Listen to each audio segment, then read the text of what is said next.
Oi, Cris. Tudo bom? Tá me escutando bem?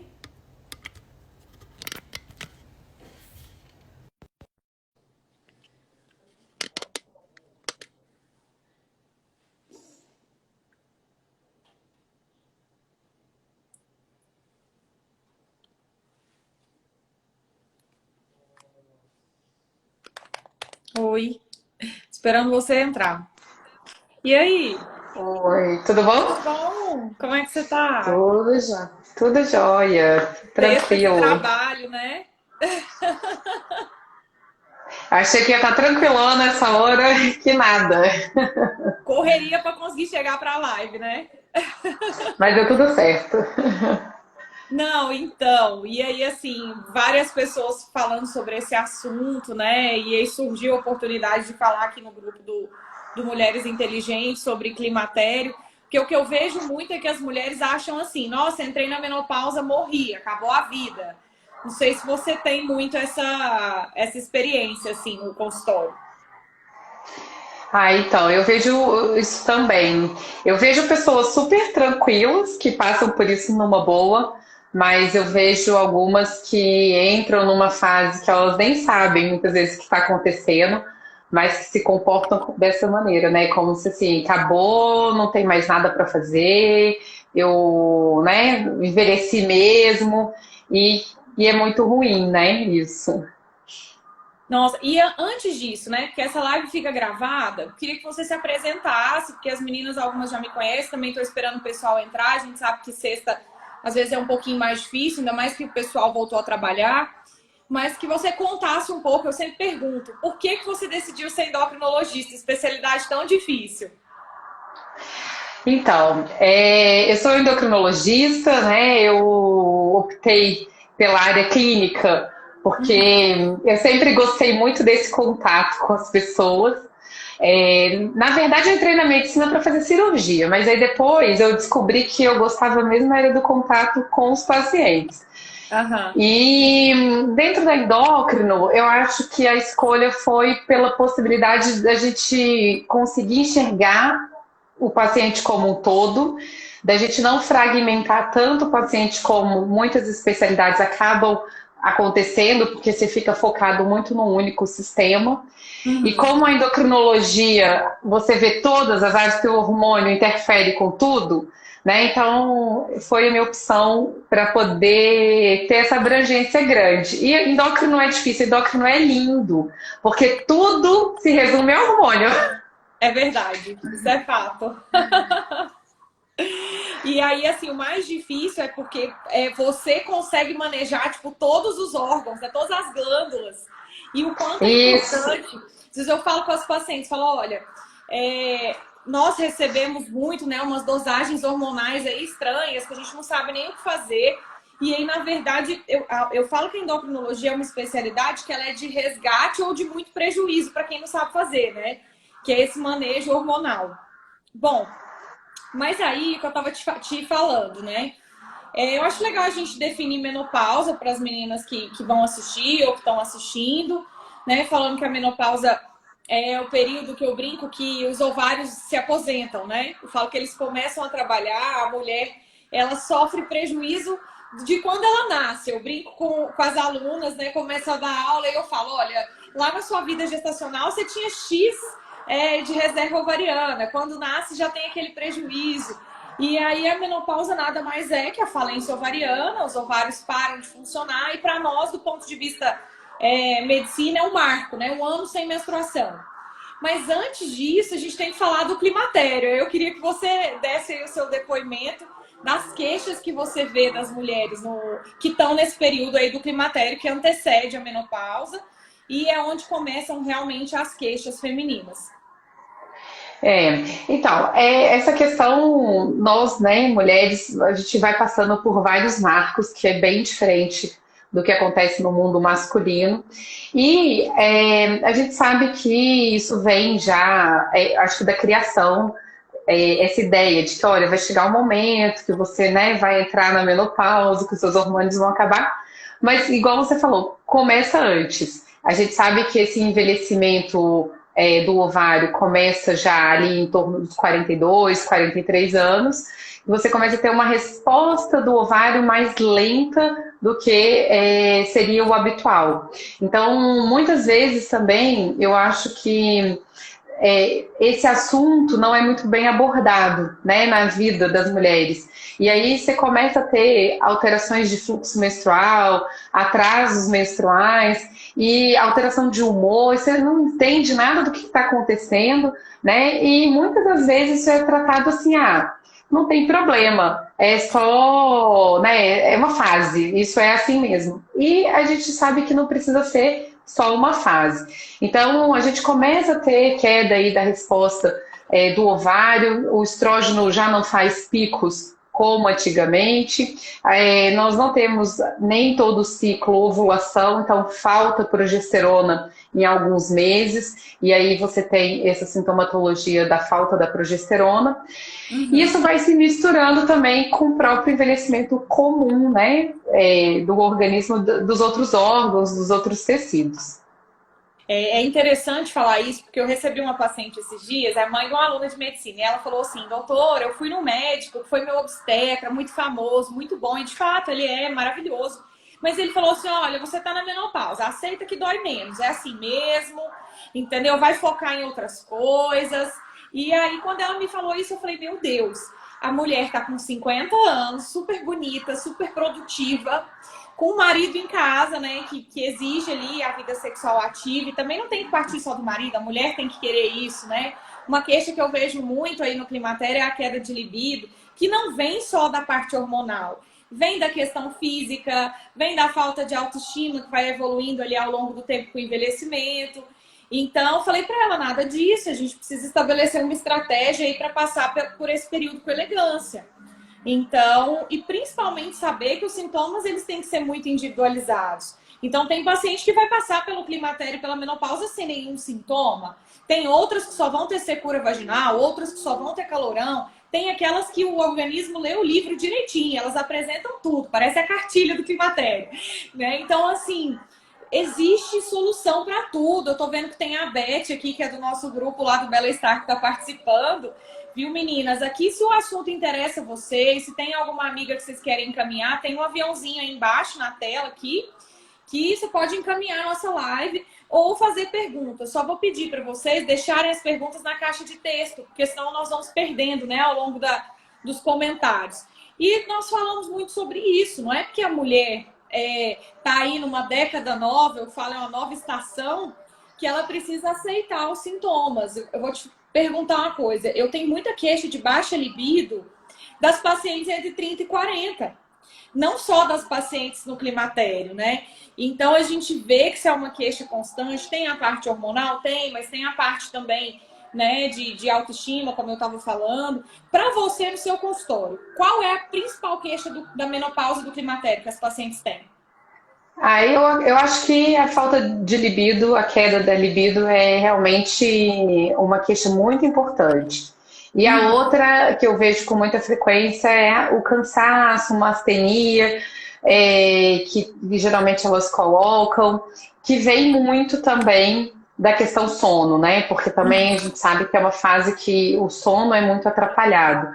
Então, junta isso, né? Eu acho que elas se queixam muito mais dessa parte do que, por exemplo, do ressecamento vaginal, que muitas vezes a gente supervaloriza, né? Que é algo realmente desconfortável e que elas demoram um tempão para te contar se você não perguntar de uma forma ativa, né? Então, a questão da libido é muito frequente, mas igual você falou, eu também vejo isso em todas as idades. Eu não tenho visto que existe diferenças tão grandes assim por causa do climatério. E eu acho que isso tem muito a ver com o estilo de vida como um todo, né?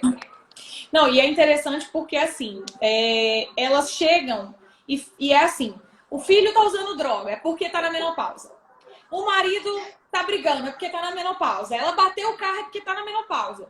Então, assim, na verdade, isso gera como diz, toda uma expectativa em volta dos efeitos da menopausa, e nem tudo é sobre isso, né?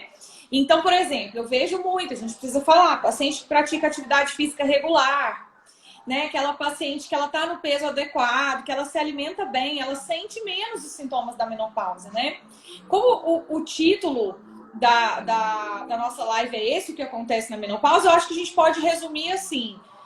Através de uma falência ovariana, né? O ovário é o principal responsável pela produção de hormônios femininos, principalmente o estrogênio, que a gente sente falta do estrogênio, né, Cris? Eu falo que é o hormônio do amor e ódio, porque eu que trabalho com endometriose, com mioma, é o hormônio também que estimula aí essas doenças. Então, com a queda do estrogênio vem queda de libido, vagina seca, calorão, irritabilidade, insônia, uma coisa que eu ia pontuar com você. Às vezes chega uma paciente que é minha paciente de ginecologia há 5 anos. Quando ela me fala assim, tá com 42, 43, doutor, eu tô dormindo mal. Eu já escrevo lá no meu prontuário. Isso é uma paciente que está dando entrada no climatério. Né? Assim, tem essa queixa de irritabilidade, de insônia que não tinha antes. Então, vale muito a pena estar atento aos sinais.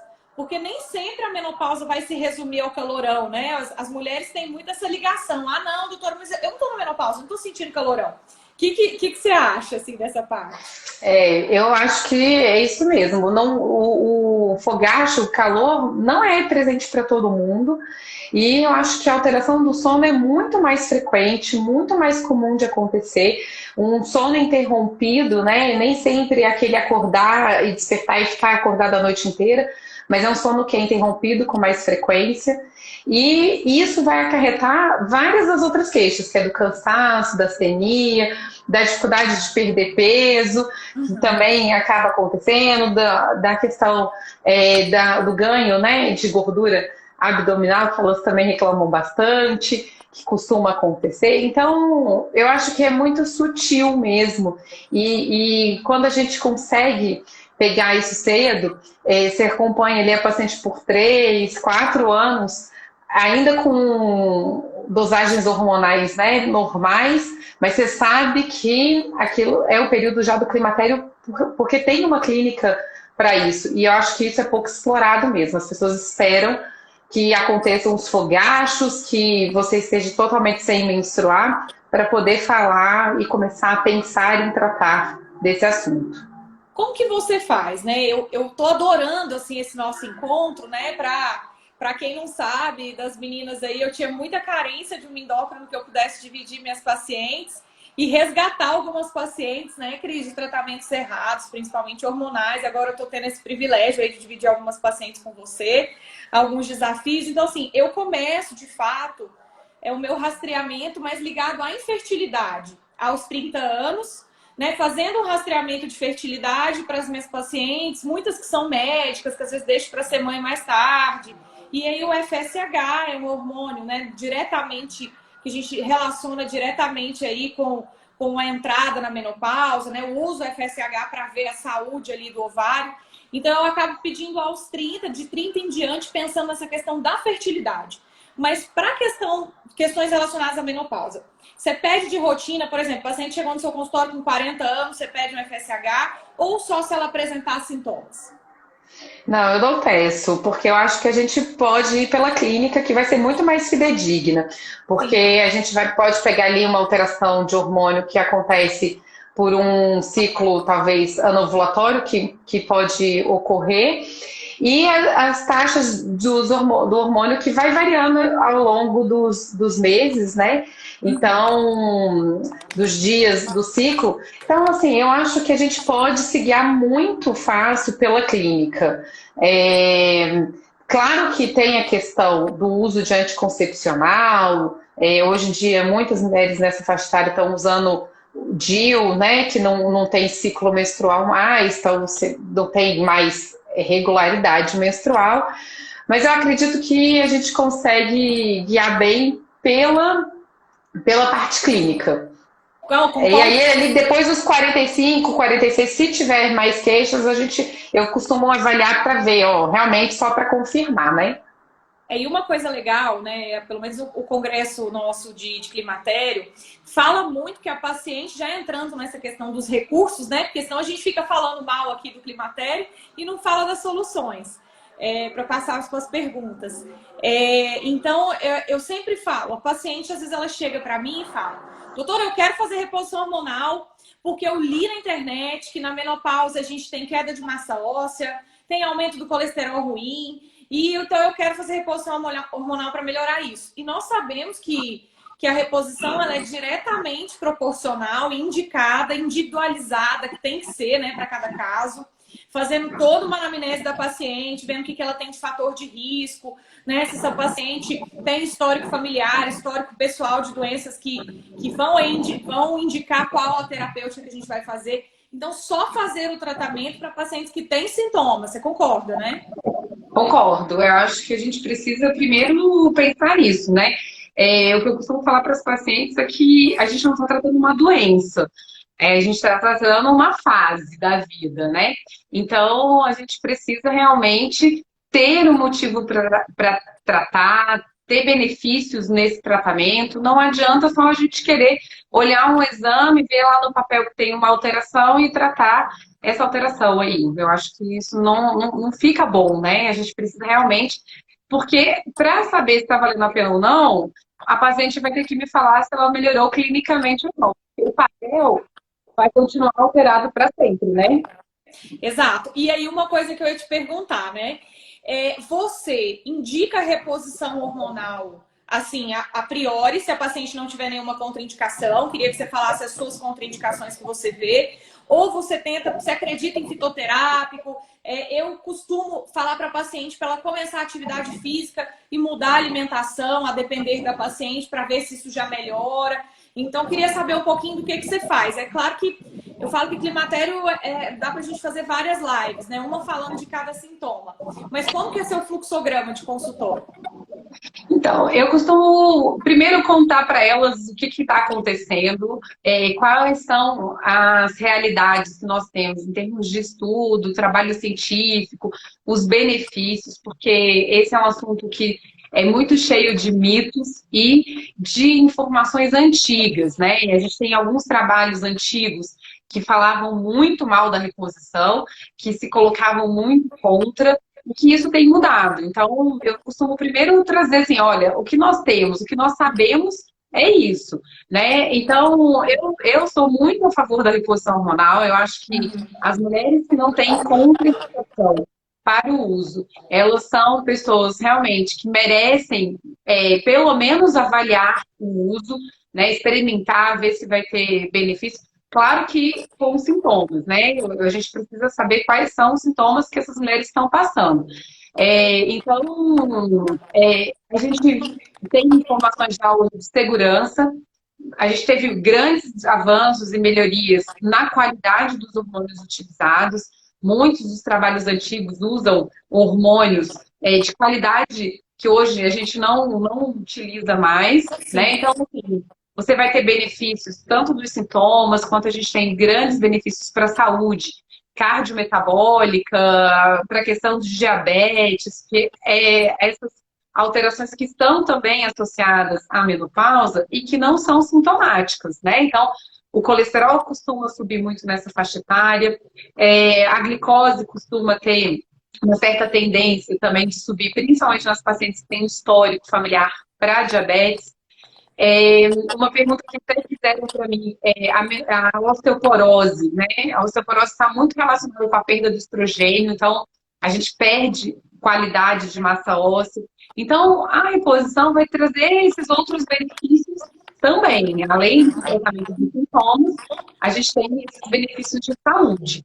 Então, eu a priori, eu sempre ofereço a reposição hormonal nas pacientes que têm condição. E sim, atualmente, né, são as contraindicações. Bem, histórico de câncer de mama pessoal é contraindicação absoluta, né? Câncer ginecológico de uma forma geral, né? Que dependem aí da presença do hormônio. Mulheres com histórico de tromboses mais importantes, bem definidas do motivo, né? Ou sem uma definição aparente. Essas são as contraindicações absolutas. Quem nunca vai poder usar. E aí eu acho que para essas mulheres a gente precisa lançar a mão dos fitoterápicos, apesar de eu achar que nós não temos uma ciência boa sobre eles, a gente tem experiência clínica que eles melhoram, né? Então, eu acho que a gente precisa lançar a mão, a gente precisa usar, porque a gente tem que trazer conforto para a mulher nessa fase. Sim, eu assim, principalmente os derivados de soja, assim, eu tento, falo para o paciente, olha, vamos tentar uns 3 meses, associado à atividade física, à parte alimentar, mas eu gosto muito, acho que eu já até conversei isso com você, de alguns inibidores da recaptação de serotonina. É outra classe que não tem nada a ver com hormônio, que eu uso muito para pacientes com câncer de mama, que não tem essa possibilidade, principalmente naquelas que têm os fogachos, né, que tem os calorões. E uma coisa que é legal a gente falar também é da janela de oportunidade. Nós tivemos aí uma paciente recente que nós dividimos, né? Paciente aí que passou do tempo de fazer a reposição, que hoje pela sociedade é entre 5, no máximo 10 anos pós aquele marco, né, da menopausa, de um ano sem menstruar.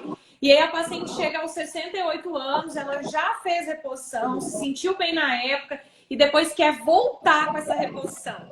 Então eu queria te perguntar assim, qual que é a sua orientação, se você veta mesmo, explica para a paciente que o benefício é menor que o risco, né, passando desse tempo de janela de oportunidade, porque é uma coisa que alguns médicos não falam, que a gente também tem um período para fazer a reposição hormonal. Isso. A janela de oportunidade, ela acontece, ela existe porque muitos anos sem a presença do estrógeno, a gente aumenta muito o risco cardiovascular. Você vai começando a formar placa, né, de aterosclerose nas artérias, e aí isso pela falta do estrógeno. Então, na hora que você volta com ele, você instabiliza essas placas. Então, você aumenta muito o risco para infarto e AVC. Então, eu acho que a gente precisa respeitar isso. As mulheres precisam ser alertadas do porquê a gente não vai colocar, né? Porque simplesmente falar para elas, eu não vou colocar porque você não está mais na idade de fazer, assim, fica aquele questionamento, como assim, né? Que idade é essa? Porque eu tô super bem, eu tô arrumando um namorado novo agora, eu tô trabalhando, eu vou viajar para a Europa 3 vezes por ano a partir do ano que vem, e aí a gente fica assim, não, né? Eu tô super ativa. Então, assim, não é por uma questão idade, é por uma questão do que já aconteceu nas suas artérias nesse período todo sem hormônio. Então, eu acho que, dando talvez uma explicação, né, lógica da fisiologia, elas se convencem um pouco melhor. E a oportunidade de você tomar outro medicamento, né, que vão aliviar os sintomas, né? Então, aqui a doutora Rafaela Bueno está até perguntando da questão dos implantes, né? É ótimo perguntar sobre isso, porque a gente já ia falar mesmo. Então, assim, eu gosto muito, eu acredito que você seja como eu, assim, da terapêutica transdérmica, né? Que a gente tem uma absorção muito legal. Por exemplo, a minha sogra foi uma pessoa que não se adaptou. Claro que a gente tem um checklist também para saber quem vai estar apto a essa terapêutica ou não, né? Então, tanto para minha sogra quanto para minha mãe, a via oral foi a via de escolha, porque elas não tinham contraindicações. Então, tem que também ver muito essa questão da adaptação. O implante hormonal, né? Só antes de falar do implante, porque tem tudo a ver, essa questão mesmo de explicar para a paciente por que a reposição é maléfica. Eu recebo muitas pacientes aí aos 68, 70 que fizeram reposição no momento inadequado e cursaram, por exemplo, com o aumento da camada interna do útero, que é o endométrio, né? Então, essa reposição ela pode também estimular crescimento celular, que pode ser uma lesão pré-cancerígena, que seja na mama, que seja no útero, no próprio ovário, né? Se a paciente não tiver retirado cirurgicamente. Então, isso tudo tem que ser avaliado. Igual essa paciente que a gente divide, ela falou assim pra mim, não, mas eu não tenho nenhum câncer na minha família. Sim, não tem nenhum câncer do ponto de vista genético. Mas a gente não sabe as tendências que a gente tem a desenvolver determinados tipos de câncer e o hormônio, ele estimula crescimento. Então, pode ser crescimento de qualquer tipo de célula. Com relação aos implantes, depende muito do hormônio, né, Cris? Eu vou deixar você falar um pouquinho. Então, eu acho que os implantes nunca são uma boa opção, independente do hormônio que está lá dentro.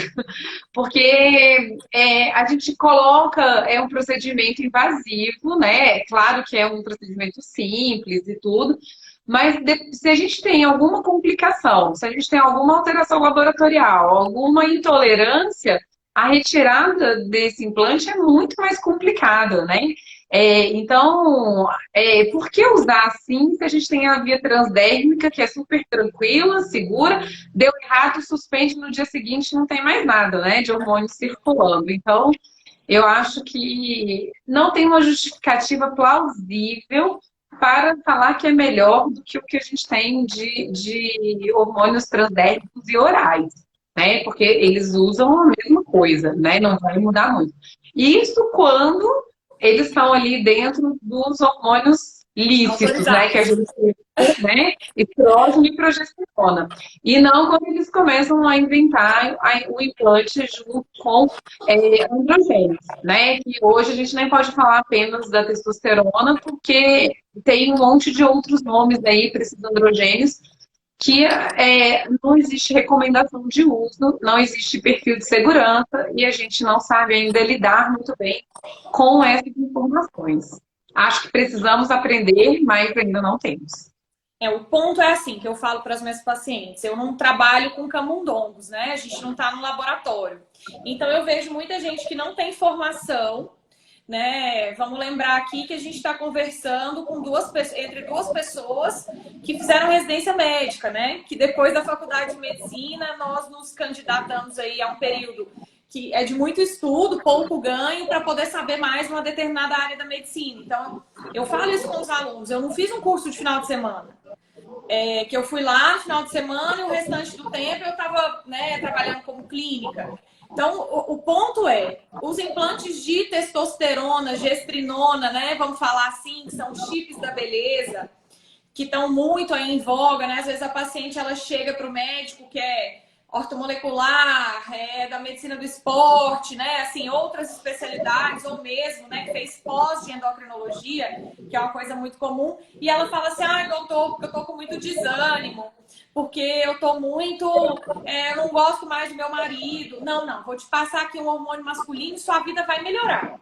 Como ela está de posse, né, da administração do hormônio masculino, ela vai reduzir massa, gordura, né? Então vai ficar mais bonitona, vai ficar mais disponível, né? Em contrapartida, a gente tem um aumento do clitóris, coisa que eu não consigo resolver do ponto de vista cirúrgico depois. Tem uma mudança na voz, pode ter queda de cabelo.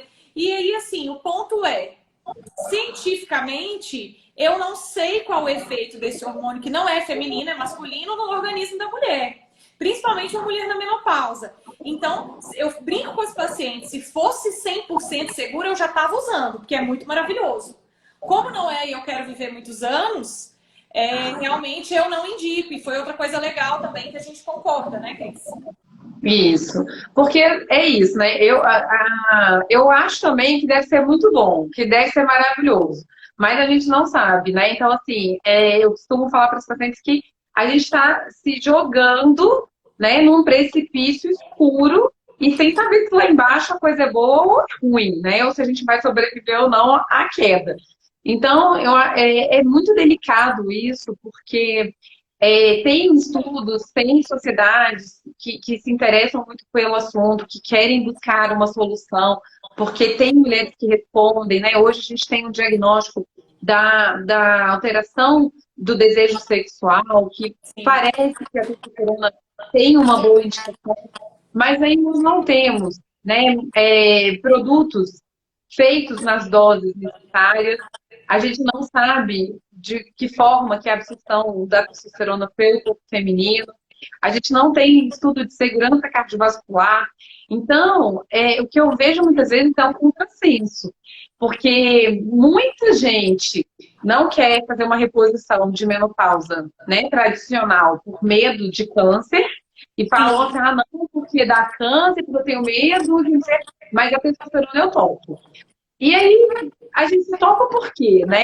Porque a gente não tem informação, né? Então, assim, o desconhecido é mais tranquilo. Então, eu acho que a gente vive esse contrassenso hoje em dia, né? Que não dá para entender muito bem. Exato, assim, você falou tudo. E me conta, você me falou da caixa de perguntas, né? O que você teve de perguntas aí? Depois eu te falo das minhas. Então, umas coisas bem interessantes, né? Um foi o que você deu uma pincelada aí, que é o uso de antidepressivos no tratamento dos sintomas. A pergunta veio de um amigo meu psiquiatra, né? Como é que a gente faz esse uso? Então, existem, né, alguns trabalhos mostrando que os inibidores de recaptação da serotonina, eles ajudam na sintomatologia. É muito comum a gente ter alteração do humor, né, os fogachos. Então, realmente, hoje a gente tem uma indicação de alguns desses antidepressivos para o sintoma do fogacho. E a gente sabe que é importante a gente tratar esses calores, porque eles são um sinal de risco cardiovascular para a mulher, né? Então, aquilo ali aponta, falando, olha, essa aqui é uma mulher, quanto maior a intensidade desses fogachos, maior o risco cardiovascular dela, então ela merece uma atenção grande para esse tratamento, né? Então, a gente precisa inibir mesmo. Então, e tem muita relação com a alteração do sono, ganho de peso, que leva muitas vezes as mulheres a abrirem quadros de depressão. Então, eu acho que tem um mix aí desse uso, né? E uma coisa que é interessante a gente falar é que as pacientes têm muito queixa que esses medicamentos retiram a libido. Mas libido é uma coisa extremamente complexa. Então, assim, que perpassa a parte de autoestima, da beleza, de gostar do marido, né? Assim, de estar bem, de estar querendo estar disponível sexualmente. Então, não dá para ter aquela pílula mágica e falar assim, ah, não, não tô querendo namorar porque eu tô tomando esse remédio aqui pro calorão. Não é assim. Então, isso tem que ficar muito claro, né? Porque tem esse efeito colateral que a gente observa, mas que muitas pacientes ficam tão felizes de ter melhorado dos calorões, né? Então, às vezes, quando dormir melhor, né, elas já estão mais expostas, né? Eu falo isso também. Porque, assim, às vezes a gente vê aí, piora o libido do remédio. Mas se você dormir bem, se você estiver mais feliz, se você estiver mais tranquila, menos calor, às vezes sua libido só vai melhorar, né? Porque você vai melhorar todo o ambiente, né? E que mais? Que mais que você tem aí de pergunta? A relação de menopausa precoce, existe alguma coisa que a gente possa fazer para diminuir a chance de evoluir para uma menopausa precoce? Olha, pior que são tantos fatores, né? Por exemplo, eu tenho pacientes oncológicas que, por conta da químio, né? Da radioterapia, tem aí uma falência ovariana precoce, além da questão genética. É legal a gente falar, não sei se você pensa diferente, mas sempre eu trabalho com pacientes que tenham falência ovariana antes dos 40 anos, né? Para a gente falar desse diagnóstico.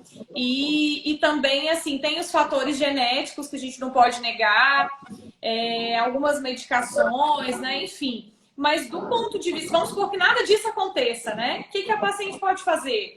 Realmente, ela está em prática de atividade física pelo menos 3 vezes por semana, no mínimo 1 hora. Hábitos de vida saudáveis, tentar eliminar o uso de drogas, mesmo as listas. Então, tabagismo, etilismo, né? Dentre outras drogas. Isso é o que eu oriento para as pacientes.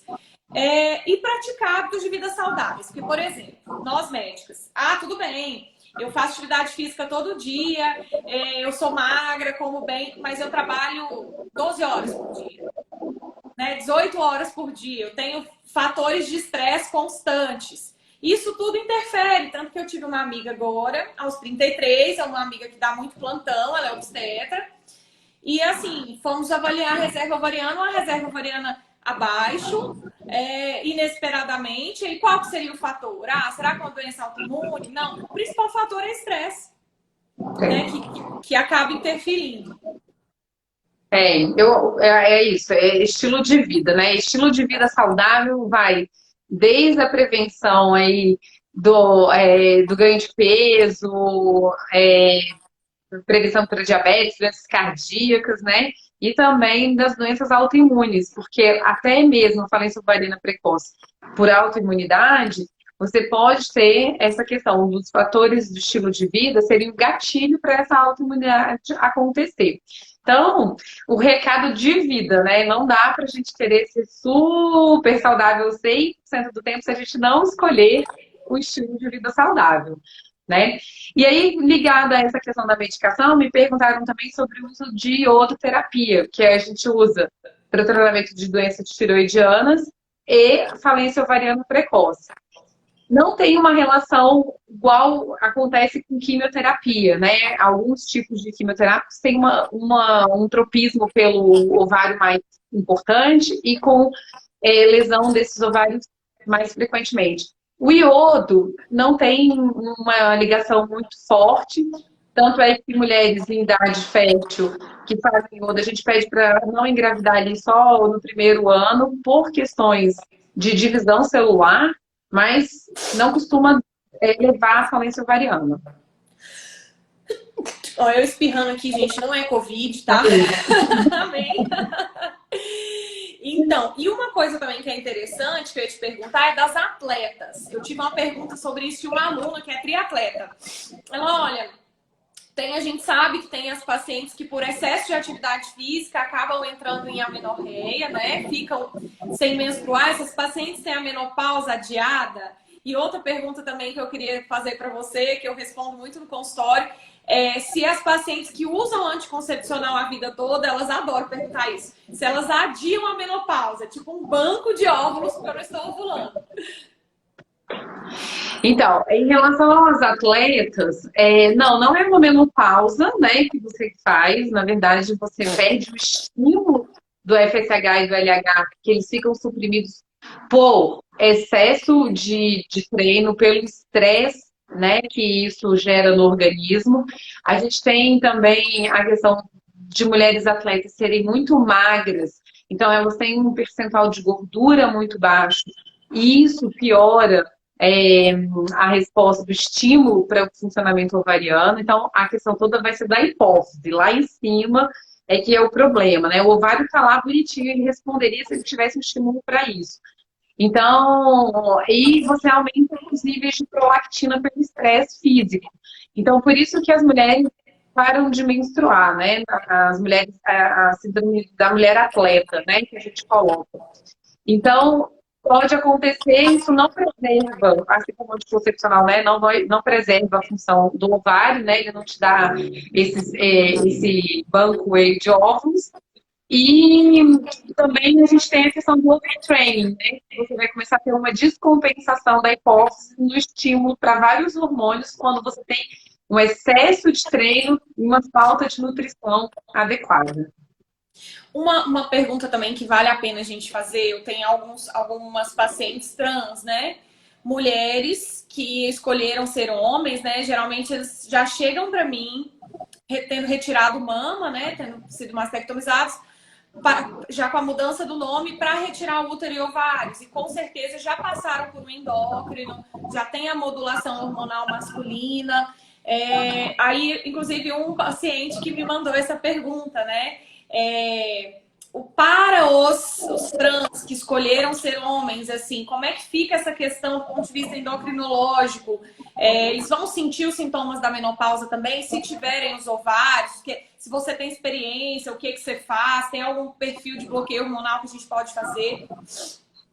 Então, geralmente, eu não tenho uma experiência grande em atendimento de pacientes trans, mas o que tem de discussão dentro da sociedade de endócrino é que geralmente eles não vão ter esses sintomas, porque como eles já estão com o estrogênio bloqueado, né? No mínimo está com bloqueio hormonal, até a cirurgia da retirada do ovário. Retirou o ovário e a gente vai usar doses altas aí de testosterona para poder fazer a mudança corporal, né? Então, a presença da testosterona em doses altas bloqueia esses sintomas da menopausa. Não costuma ter esses sintomas de fogacho, de insônia.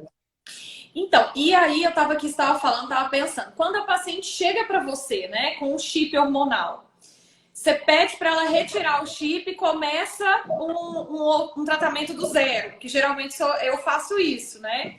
Você indica que a paciente acabou de me mandar aqui um detox de hormônio, tipo, vamos ficar aí uns 6 meses sem nada, fazer novos exames, ou você já faz a terapêutica hormonal na sequência para ela não ter o intervalo aí dos sintomas? Não, eu acho que dá para começar já com a terapêutica normal, assim que fez a retirada. porque você vai sair, né, do hormônio. Eles não têm uma meia-vida de circulação muito grande, eles não vão ficar lá por meses. E se a paciente voltar a ficar muito sintomática, ela vai te odiar para todo sempre, né? Verdade. Então, a gente precisa já começar com a reposição tradicional. Certo. Pessoal que está assistindo a gente, incrivelmente já tem 40 minutos, né, Cris? Nem parece. Se tiverem alguma dúvida, podem escrever aqui pra gente. Você tem mais alguma perguntinha aí, Cris? Deixa eu ver aqui. Ah, em relação à osteoporose, como é que é a menopausa, risco e tratamento? Olha, eu vou te falar que essa parte eu divido muito com vocês, né? Eu costumo pedir uma densitometria aos 50, bem como a colono, né? A colono a gente já tem essa orientação, porque quando eu era estudante, o primeiro tipo de câncer era mamário, depois colo uterino e depois intestino. Isso mudou, né? Agora a gente tem em segundo lugar a parte intestinal nas mulheres, é muito comum. Então, eu faço esse rastreamento. Geralmente, quando a paciente apresenta uma osteopenia, né, que seria uma perda de massa óssea, mas não osteoporose, eu tento compensar sempre com alimentação e atividade física, que a gente sabe que estimula, né, a produção aí de massa óssea e tudo, mas eu sempre peço para acompanhar com vocês essa reposição, que a gente sabe que a perda de estrogênio faz com que a gente tenha uma perda gigantesca de formação de massa óssea, não é isso? Isso. Porque assim, o estrogênio, ele inibe um pouco a célula que consome o osso e ele estimula a célula formadora do osso. Então, quando a gente perde o estrogênio circulante, você tem um desequilíbrio nessas células. Então, você tem um aumento das células que consomem o osso e uma redução da atividade daquelas formadoras do osso. Então, por isso que a gente tem a perda óssea, a osteoporose tão associada, né, com o período da menopausa. E aí é isso, realmente o tratamento com reposição hormonal, ele é muito efetivo para voltar para esse equilíbrio, para a gente reduzir a velocidade da perda óssea, né? Porque a gente vê no gráficozinho que realmente a menopausa você tem uma queda mais proeminente, no normal, né, da vida. Só que aí é aquela história, não é para todo mundo, não é todo mundo que pode usar. E aí a gente vai fazer o tratamento da parte óssea de outra forma, né? Com outros medicamentos. Sempre a questão da atividade física, eu acho que aqui, mais uma vez, né, a gente cai no que a gente sempre conversa nos nossos grupos, né? Que não tem jeito. A atividade física, gente, é assim, essencial para tudo, né? Porque vai realmente melhorar a parte óssea, vai melhorar os calores, melhora a qualidade do sono. Então, assim, mulher na menopausa tem que estar na academia, tem que estar fazendo exercício, não tem escapatória. Ai, meu Deus. Acho que em qualquer idade, né? Eu brinco com as alunas assim, olha, aos 20 é medo de ficar grávida, aos 30 de não engravidar, aos 40 começa miomas, enfim. Aos 50 menopausa, aos 60 tem os tumores ginecológicos. Então a gente tá sempre aí refém de alguma preocupação e todas são minimizadas com atividade física. Então, né, saiu um resultado agora de uma pesquisa falando que se você pratica meia hora de atividade física, você deve ter visto 3 vezes na semana, você reduz o risco de câncer de mama, intestino. Assim, eu fico tentando fazer isso de mantra, né? Porque pra gente também é difícil praticar atividade física, não é fácil, ainda mais quem tem filho, né? Enfim. Mas eu acho que foi muito bacana, né? A gente ter falado sobre um pouquinho o que é menopausa. Quero te agradecer. Falar aí que esse Instagram é um Instagram que não versa só, não fala só sobre medicina. A gente quer falar de assuntos femininos e tentar contribuir de alguma forma e que você seja sempre bem-vinda. Você sabe que eu sou sua fã. Muito obrigada, viu? Eu que agradeço. É sempre um prazer falar assim com você, a gente discutir esses assuntos, porque eu acredito demais que a gente pode realmente usar essas redes sociais para aumentar a divulgação de boas informações, de melhora da saúde de todas as pessoas, especialmente das mulheres, para a gente ter, né, esse grupo de apoio, uma rede que te traz conforto, que te traz conhecimento. Então, eu que agradeço imensamente o convite, muito bom. E estou sempre à disposição para a gente conversar também e tricotar assuntos de menininhas. Ótimo, viu? E essa live vai ficar gravada. Depois eu vou te passar também o link do canal do YouTube. E vamos juntas aí. Um grande beijo. Bom fim de semana. Obrigada, tudo de bom. Também. Tchau, tchau. Obrigado, pessoal, quem nos assistiu.